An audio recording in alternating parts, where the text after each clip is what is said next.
Hello, amazing ladies, and welcome to the HerStory podcast. I am your host, Kylie King, the founder of Australian Ladies in Business Initiative, and I am so excited to be joined today by the amazing Veronica McPhee from Neapolitan Virtual Assistance. Thank you so much for joining me today. Oh, it's my pleasure. Thank you, Kylie. So let's get started. Tell the listeners a bit about yourself and what you do.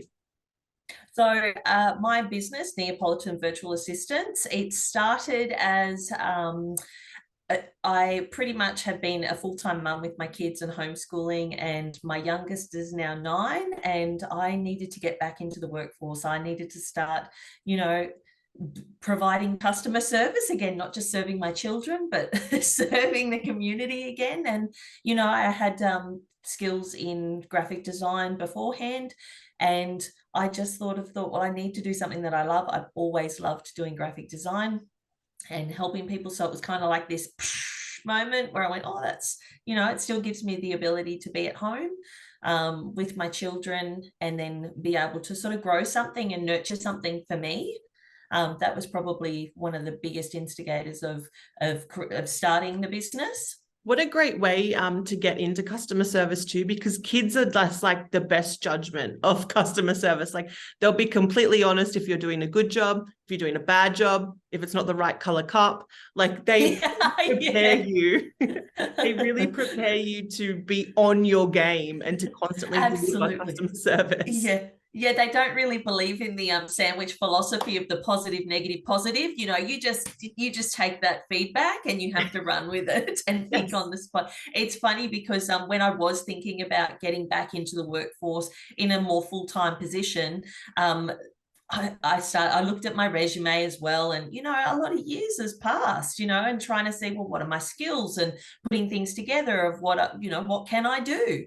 And I think that was one of the biggest things, was like, I have learned so much being a mum at home. I know how to work in those fast-paced environments and think on my feet and be resourceful and be creative. So it was sort of like, I haven't stopped learning. And it wasn't until that dawned on me, and I was okay to say that I haven't stopped learning. I haven't just been an at-home mum, and I think because when I was doing part-time work, in a local cafe, and it was a lot to put myself back out there because I had that mentality of just going, oh, I've just been a mum. I've just been a mum, and I think because it is so intuitive that you do actually forget that there's so many skills that you get and that you are constantly developing every single day. So it was that thing of going, yep, I'm owning all of this that I've learned, all those tears that I've shed, all of those things that you go, what? It does. And trying to apply it. Just even if you look like problem solving, as I said, customer service, like so many things you don't realize. And I remember back when I was in the corporate world, I used to look for mums to hire because they had that. And I was like, wow. if the S hits the fan, I know that a mum's going to help. Like I know that she's going to keep her cool and she's going to sort it and get it done. But yeah, you don't realize how many of these skills, because we've sort of been put in the box of, oh, you've just been at home with the kids. But yeah, it's the fastest learning that you get. As soon as you have that baby and you go home, or you get a kid, whether you don't have it yourself and you've adopted it and you get it home, and they are your biggest teachers. So no, it's great that you're going back into customer service, because your service will be exceptional now, because you know what cup is the right one and you know how to deliver it at the bit. Well, I think a big thing that you sort of said there too, like in the corporate world, especially, I was in retail corporate. So it gets quite gritty when you start to sort of climb the ladder. And that was originally before kids era. But it was one of those things where compassion is something that I really love. And what I'm seeing now through networking with other women who are starting their own businesses, or who have had their businesses for a while and have had to evolve, is compassion for each other, and having that mentality now of being able to support each other. No longer is it the days of competition. It's now the days of collaboration, and we can both lift each other up and support each other and encourage each other, and not allow each other to settle for anything less, and that's what I love. That's what it should be about. And then we can all succeed. Yes, 100% agree. And it was pretty much why ALIBI was started was because I came from that corporate thing of the whole, you know, you stomp on someone else's head to get ahead. And it's like, but if we helped each other, we'd both get to the goal, and we'd probably get there quicker because each of us have our own success that we're chasing. Not all of us want to be and be able to sleep at night. Yeah, exactly. Exactly. And not have to think about that. So as you mentioned, you go into graphic design. So what do you love about graphic design? Like, what got you started in that? For me, it's always been I've always loved pretty things and beautiful things. And I've always had a fascination with color and shapes and art, all different types of art. So to know that I always wanted to be an artist, the type with paints and canvases and brushes and things. And I don't know whether I stood in my own way or I've dabbled in it, but it has been one of those things that I just haven't been able to take it and run with it. And I think with the digital age and learning graphic design, it's been able to give me a creative outlet, and then being able to work with other people and seeing their visions come to life. Because I think one thing that really dawned on me recently too, I've had a lot of epiphany moments lately, but one thing that dawned on me as well that I couldn't wrap my head around was when people sort of said that they're not creative people, that they don't know how to get their vision. But everybody, whether you're a creative person or not, you have a vision, and you know what you want your brand or your business to look like. And to be able to help people to be able to get that format and to become a reality, it really excites me. And I really feel like it becomes this little gift that you kind of go, now go take it and run with it. You know, like this is yours now that you can be confident with. And go and stand behind and back yourself with, because it's actually a physical representation of your dream. And that's probably, and I think it's so important too. If you're not happy with your brand or what you're putting out there, it impacts your business in all other means, because one, you start to procrastinate, or two, you don't have the confidence to put it out there and go, this is my branding. This is what I'm super important about, like what I want to have out there. So it's so important to really understand your vision and find the right person, such as yourself, to go, okay, this is what I'm looking for. Veronica, make it work so that I'm happy to be confident to stand behind it. Because if you accept something that you're not happy with, or you just put something together that, you know, we were just talking about Canva earlier. So you quickly put something up on Canva because you're like, this is what I want to go, but you're not feeling it, then it's actually hinder you later on, because you'll start to procrastinate, or you won't be like showing up, you know, harnessing your visibility, because you're like, oh, well, I don't really like that part of my branding, or I don't like that part. And I think that's so important. You need to be, branding is such an important part of your business, and to get it right, because that's how people know about you, or that's how people find you. Like for ALIBI, we're that deep purple and we're that golden crown. And people know when they see that, okay, this is what we're coming. And I know it's what sets us apart from all the other groups that are very similar to us, is to have your branding. And was it my original branding for ALIBI? No. We've gone through 3 different brand concepts to get it, but now it's there. I'll always show up for it, and I'll always be visible, because I'm like, because it's hard. I mean, we've got to realize that this takes our businesses, they take up our time. We have to invest a lot of time into our businesses, so it has to sit right and align with you, and it has to have heart. And I think that's the nice thing is there's when I work with my clients too, I'll ask a lot of questions, because they may have a certain vision in their head, but they don't know why they have that. So we actually find out why they have that vision in their head, and they kind of realize then, well, maybe I'm actually trying to portray this, but that vision's not going to give me this. So then we delve a little bit deeper into going, well, let's get to why what values you have that you really want to portray. What is it that you want when people see your image? What do you want them to feel? And it is so much about heart within the business. I love it. And it is true. People need to start listening to their heart more with community collaboration and their branding. And I think that's one thing on that. It's probably a little bit controversial, but I know that we have trends, and trends pretty much dictate our lives now through social media. And it's just one of those things where I actually really feel that it's my job to buck against trends, in the sense of going, that has to be right for that person. We are all going to become carbon copies of just that trend, that fleeting moment. So where is it going to be that the uniqueness is going to come in the business, and where is it going to be that we can celebrate these differences with each other if we're all trying to be the same?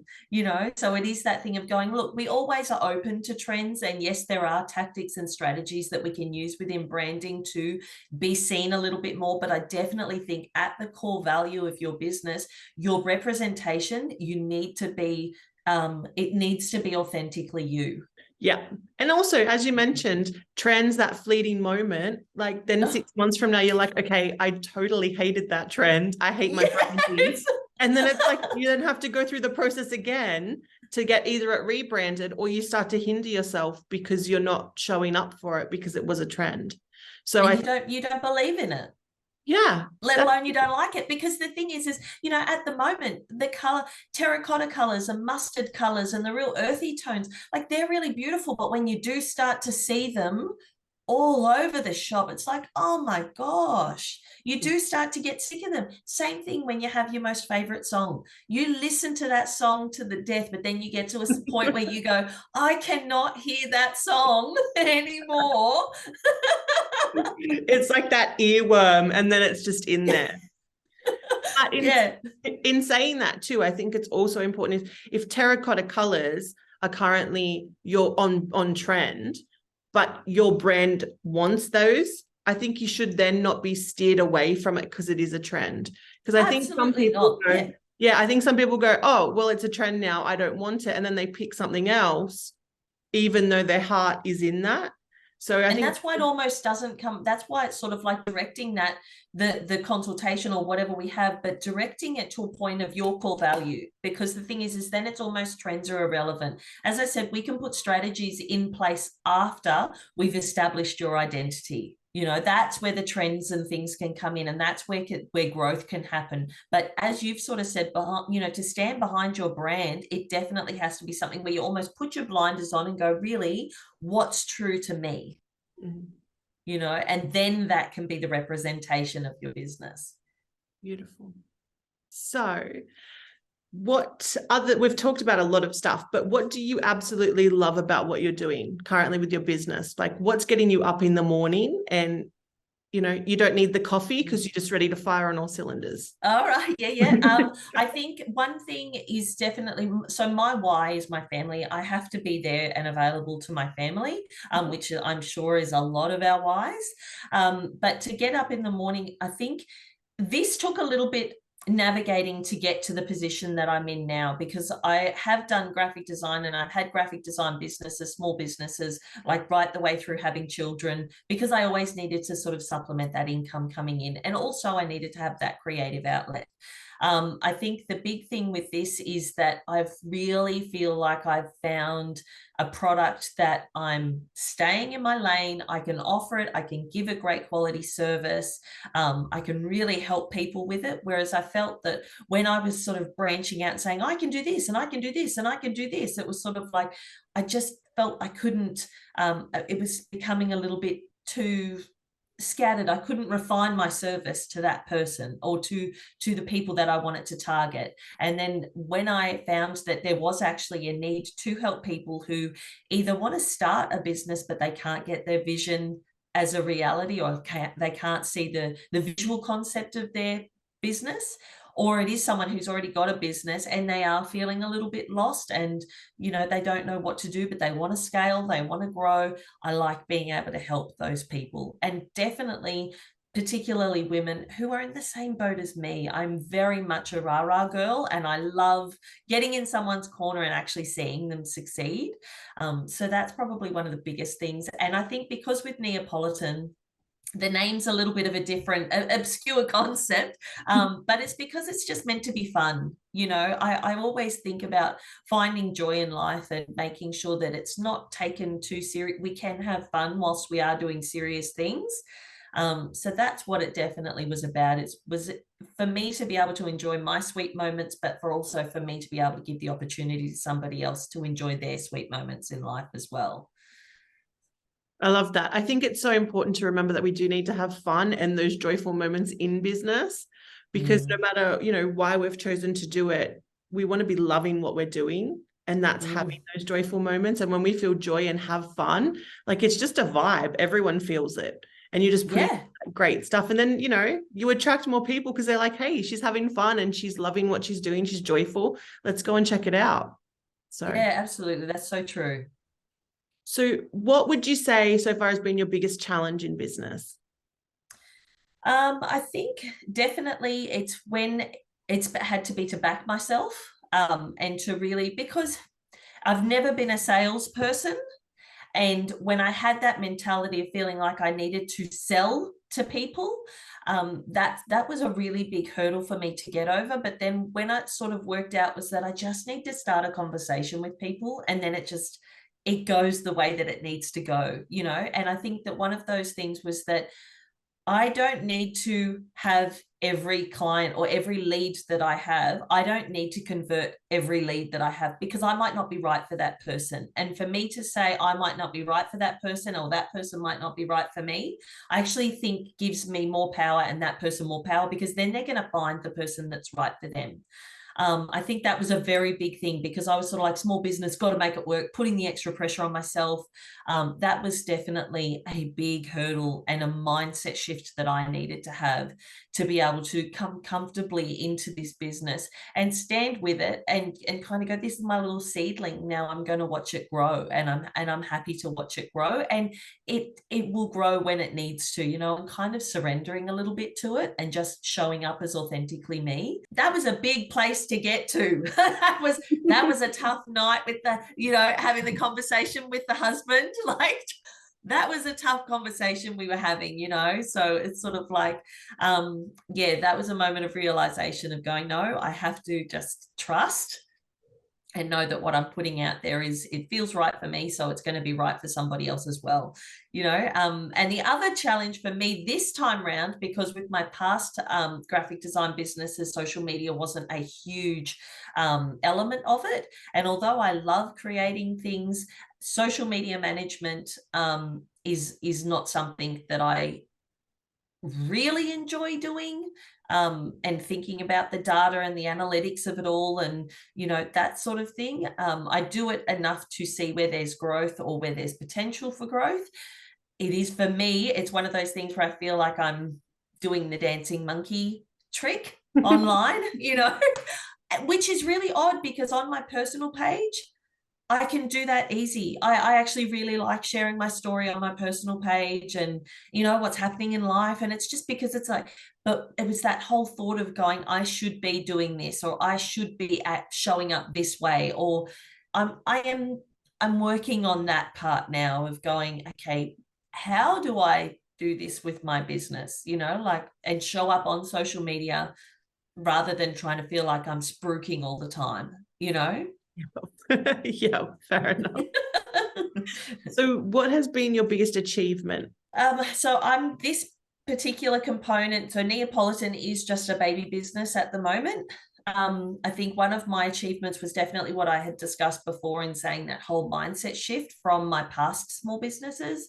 That's something that I'm really relishing in, the freedom that has given me, and confidence that has given me. So that's definitely achievement number one. I really want to start looking at saying some figures so my goals from here now, that I really want to start saying some figures that I want to achieve each month. I really want to start delving into those, as I said, the data and the analytics of everything, and really start crunching the numbers and kind of going, oh my God, if I actually create an awareness and I'm aware of what's happening, I can then, to an element, control what's happening, because I can make shifts and changes where I need to. And so that's a goal of mine, definitely, is to really look at all aspects, not just the pretty stuff, which is what I like to do. I don't think it's just you in that realm as well. I think a lot of people will go, oh, analytics and numbers, who cares? Like, it's fine. Yeah. So I think it is an important thing to keep in mind, that those numbers and those things in your business are also to, maybe don't be like obsessed with them, but do keep them in mind, that you need to know sort of what's happening in regards to your business, and if things can go a certain way, so that you can play more in the creative, or if you need to change things up a bit to get those numbers to where you need them to be. I think that Well, I think, sorry, Kylie, to interrupt there, but that's one thing that dawned on me as well was that it's okay that I don't do everything.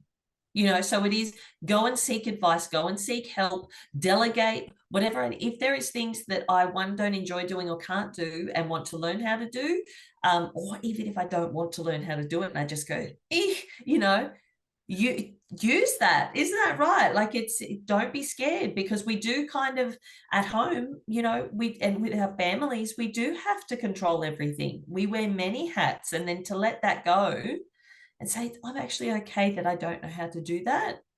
Can you help we me? mentioned it at the start. We were talking a bit about Canva. I don't use Canva. To me, it's too much time. I can never get the graphics right. So that's one thing that I had to sort of go, okay, I need to outsource this. I need to have someone else to do it, because I'm sure that there's someone else out there that can give me 10 graphics in a short amount of time or do whatever. Whereas for me, it's like an hour. I'm not happy with it. I throw a table or whatever. So I need someone to do that. So for me to go, that's just not what I'm good at. I can invest that into someone else that does it. And I'm very lucky to have a beautiful lady that does my graphics in both my businesses. But same with like accountant. I don't know those numbers. I don't know all the tax exemptions or what I can claim, and I don't want to stuff anything up. So a lot of us naturally outsource to an accountant. It's good to look at, okay, where else in my business am I not the best that I can outsource to? Whether that is outsourcing for virtual assistants or branding or, any sort of thing, to realize you're doing that. Because at the end of the day, I know people go, oh, it's a money thing, but money is renewable. Time is not. So my 1 hour trying to work out a Canva design, I'm not going to get that hour back. Yeah. And what it's actually done to your psyche then also by doing that, because you are obviously a high achiever, you want to achieve well, and then to have that where it's knocked you down a peg or two, it's kind of, oh, for goodness sake. Like it's not, and then you almost sit in that sometimes afterwards and go, oh, why couldn't I get that? And why, where it's almost like, outsourcing, it's peace of mind for you, so then you can flourish in the parts of the business that you are good at. Yeah, exactly. And then in that hour, while whoever's doing the Canva, I'm doing something else that's getting the money to either bring more money into the business or pay her, whatever it works. It makes it work out in the end. Yeah. So is there any advice you wish you were given when you started your business, whether it was your graphic design businesses before or the baby business you're doing now? I think I've hit a few times on mindset during this conversation, and I think that was a big thing for me, was just really being aware and being okay with some of those maybe negative or components, negative thought patterns that we sometimes get locked into because we should be acting a certain way or we should be doing something in business. And I think once I sort of chose not to feel that I should be doing something and just go through intuition and through my learning and applying and just backing myself, that was one big thing that really has changed. Just even the energy that's surrounding my business now, and that you can feel a momentum happening. And it's really exciting. And I just think it frees that up. Whereas when you start really compounding and, really putting so much stress on yourself because it should be going a certain way, it does almost feel like it gets this rigidity to it and it doesn't have that nice flow. And then, your conversations that you have with people always have this thought in the back of your mind, I really need to convert this lead. I've got to convert. So then you're not actually listening to what's happening there. And the whole thing, business is service, and that's what it should be about. And there's knowing that joy in service and being able to help somebody, that's where it all stems from. That's where word of mouth stems from. That's where self-satisfaction and fulfillment stems from. So really making sure that it is about the service and that you are there to actually help someone, and that what you do offer is important. Yes, there might be a lot of other people that offer the same thing, but they don't offer, that's not you offering that service, which you'll always put your own spin on. Yes. And that's it. At the end of the day, people are attracted to different people for what they do and what they deliver and just their whole vibe. So I think that's amazing advice. Yeah, well, I mean, that's the thing, and that we aren't going to be for everybody, and every client's not going to be our ideal client as well. and being okay with that. There is enough, without having this limiting thought of going, there is enough business out there for all of us to have a little piece of the pie, Yep. So it like takes that desperation, angst away from it. No, that's great advice. That's awesome advice. So everyone, I hope it helps someone. rewind it, listen again. Yeah.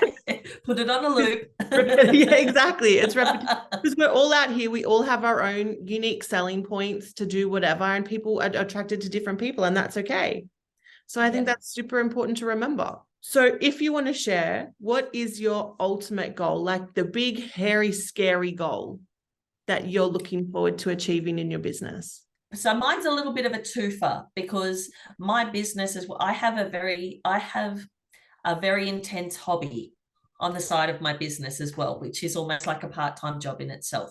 So my biggest goal is that I am able to live a life that is with my hobby, that I very much enjoy doing, that I have my business that I very much enjoy doing. And I have some figures. I don't know if we're talking figures, but I have a figure in mind that I want to be getting every single month, broken it down into per person. So I've got it up on my vision board, and I just see that. So that it is with I want to bring in a nice stable income for me and my family, and that we don't have that worry if there is inflation, if there is the mortgage going up by how much it's gone up this month.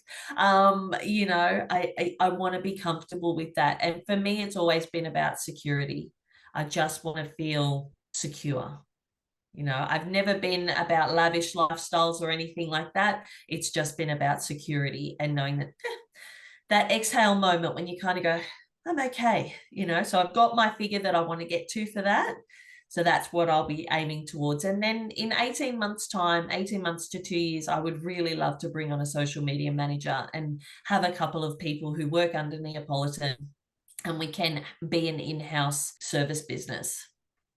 Beautiful. That sounds awesome. And I think figures are so important to put out there. And as we mentioned before, everyone's success is different. So just to hear that yours is, I want security, that's it. I think that's so important, because a lot of people think, oh, business owners, they just want to be millionaires and living on yachts. And that's good for them. Some people have that aspiration. And some people are just like, I just want to be able to pay the mortgage without it having an issue every month. I just want to know that if a bill comes in, I'm not stressing, that I can just do that. If the fridge breaks down. Yes. Yes. And generally when the fridge breaks down, the washing machine's not too far behind. Is that the truth? Oh my gosh. Yes. You get to a point where you end up going, oh, it's broken. Mm-hmm. Don't you like it? I've just had 4 things. Just join the list. Okay. Yeah. Keep bringing them. Good for you guys. Like it's good that you do it in cycles. So no, I think that is important too, that your big, hairy, scary goal can just be, I want to feel secure. I want to have that. I think that's so important. It doesn't need to be the whole, diamond rings and all that stuff. It can just be, or more time with the kids, or I can pay a bill, which I think is awesome. Yeah. It's funny because even in that aspect too, it was even hard to come to that.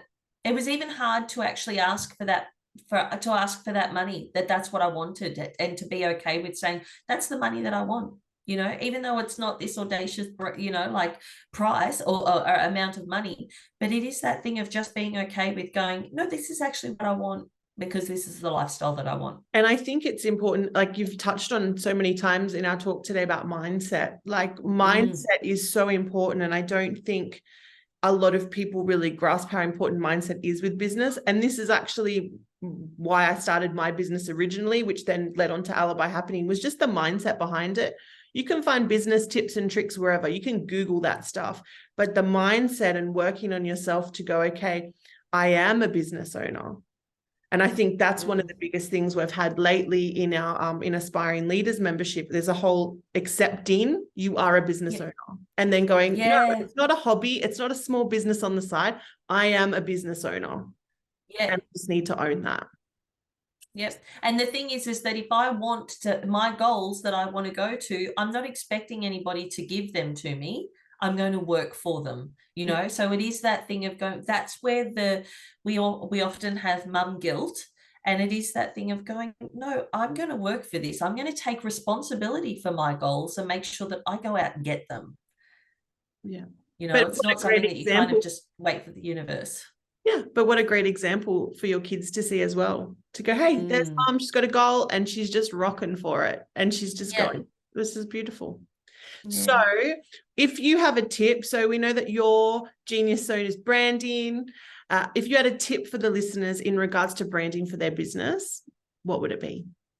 My biggest thing is keep it simple. It is one of those things where you find your simple characteristics of your brand and then the consistency throughout. So as soon as it's online, you follow that theme on every single digital platform that your business hits. And then on your offline marketing, same thing. So the repetitive message that people start seeing, as you sort of said with ALIBI, they recognize that purple. Now they recognize that crown.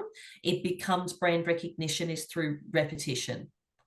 Beautiful. That's a great tip. So get your brand right and then share it everywhere. Consistent everywhere. Yeah, because you'll be proud of it too. You'll want to share it. Exactly. All right. So how do we stalk you? Where do we find you? So I'm on Instagram and Facebook and at Neapolitan VA. That's for both of them. And I've got my website as well, which is www.neapolitanva.com.au. I think that's it. You can stalk me on my personal page. I don't mind. But I'm always happy to have a chat. Just send me a message on Facebook or Instagram. My email's hello@neapolitanva.com.au. It is, even if it's just for a question, I'm just always happy to start the conversation, and whether it's lead someone in a direction that they might need help to get to, or if I can help, I would love to be able to. Awesome. So I'm going to pop all your links down below so that they can easily come and stalk you. You're also in the Australian Ladies Business Group. So before they go to your personal profile, stalk you maybe in the group. So come and find me. But thank you so much for joining me today and sharing your wisdoms about branding, about the importance of mindset, and also the importance of customer service, learning through your children. I think that's something really important that people need to recognize, and you can put that on your resume. They don't need to know. So. Absolutely. Kylie, thank you so much for giving me this opportunity to share. It's been an absolute delight talking to you. So thank you so much. Oh, thank you.